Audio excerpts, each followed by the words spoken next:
Selamat datang di Deep Dive kita kali ini. Anda sudah mengumpulkan materi yang cukup kaya ya soal ARIMA atau Autoregressive Integrated Moving Average. Ini kan metode statistik klasik yang jujur aja kayaknya masih jadi andalan banyak orang ya untuk data deret waktu. Nah, misi kita hari ini apa? Ya kita mau kupas tuntas ARIMA. Intinya apa sih? Terus kenapa model ini kok masih relevan di zaman machine learning gini? Tapi juga di mana letak kelemahannya yang perlu Anda waspadai dan gimana posisinya sekarang di antara teknik-teknik lain. Oke, mari kita langsung bedah ya. Kita mulai dari dasarnya dulu mungkin ya.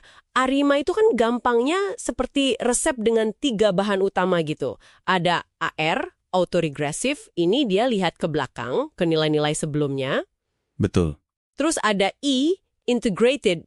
Ini semacam triknya lah ya untuk bikin data lebih jinak, lebih stasioner. Biasanya pakai differencing. Iya, proses differencing itu penting. Dan terakhir, MA, moving average, yang ini belajar dari kesalahan peramalan di masa lalu. Makanya sering ditulis ARIMA PDQ kan? Angka PDQ ini yang nentuin resepnya. Ya, P itu lag observasi, D itu tingkat differencing, Q itu ukuran jendela moving average untuk errornya. Dan yang mungkin bikin ARIMA ini agak unik ya, dibanding misalnya exponential smoothing, itu fokusnya ke autokorelasi. Autokorelasi ya.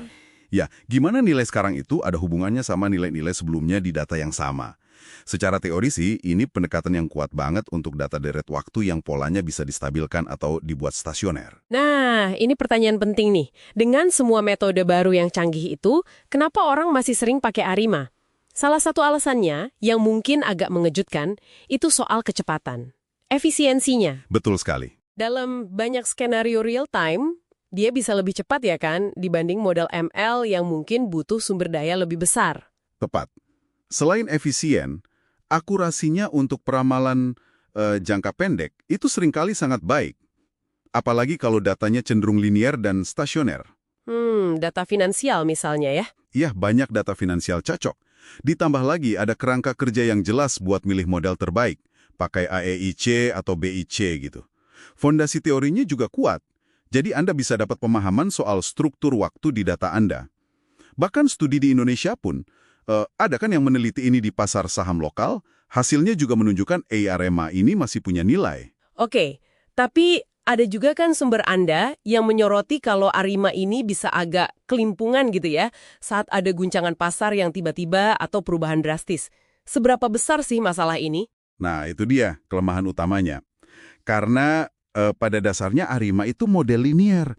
Jadi dia kesulitan menangkap pola-pola non-linear yang kompleks. Oh, oke. Atau perubahan yang mendadak gitu. Ya contohnya guncangan pasar tadi. Asumsinya juga lumayan ketat loh. Seperti apa tuh asumsinya? Datanya idealnya terdistribusi normal, terus variansnya konstan, dan harus stasioner, atau setidaknya bisa dibuat stasioner. Kalau ada outlier atau data hilang, wah itu bisa cukup mengganggu hasilnya. Iya ya. Belum lagi menentukan PDQ yang pas itu gimana ya, butuh keahlian tersendiri. Jadi mungkin kurang plug and play buat non-ahli. Dan satu lagi, untuk jangka panjang, prediksinya itu cenderung balik ke nilai rata-rata data. Jadi kurang informatif mungkin ya untuk forecast jauh ke depan. Oke, jadi kalau kita bandingkan nih dengan senjata modern kayak machine learning atau deep learning, model seperti LSTM gitu misalnya, gimana perbandingannya? Ya, ini perbandingan yang menarik dan sering ditanyakan. Model MLDL itu jelas punya keunggulan ya dalam menangkap hubungan non-linear dan pola yang rumit. Seringkali mereka bisa lebih baik untuk peramalan jangka panjang atau kalau datanya sangat fluktuatif, banyak noise gitu. Tapi, nah ini yang menarik dari salah satu studi yang Anda bagikan itu, ARIMA ternyata masih bisa sangat kompetitif loh. Bahkan kadang untuk prediksi nilai spesifik di masa depan, point predictions, dia bisa lebih akurat. oh wow, oke. Jadi ini bukan soal mana yang pasti lebih baik gitu ya, tapi lebih ke alat mana yang paling pas untuk tugas spesifik Anda, dan juga tergantung karakter data yang Anda hadapi.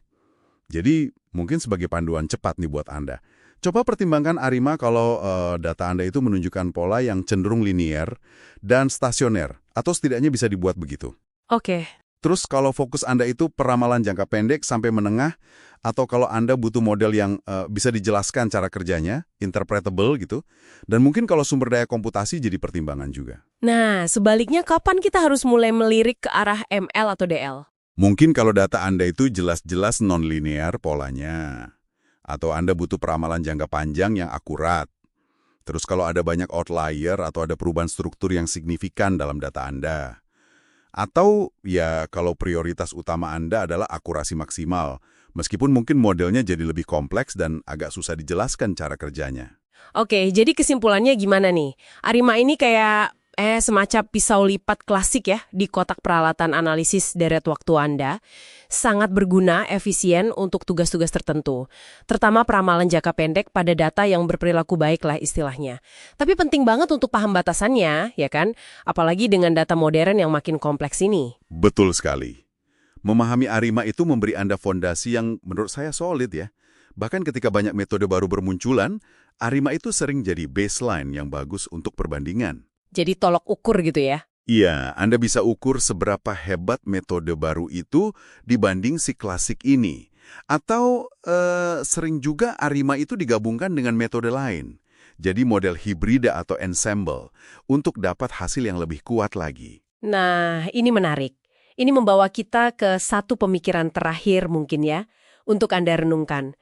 Mengingat keterbatasan Arima dalam menangani nonlinearitas, tapi di sisi lain kekuatan MLD justru di area itu.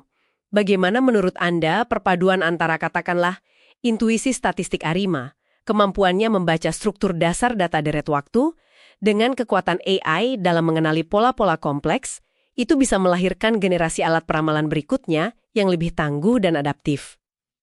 Terima kasih sudah bergabung dalam Deep Dive kita kali ini.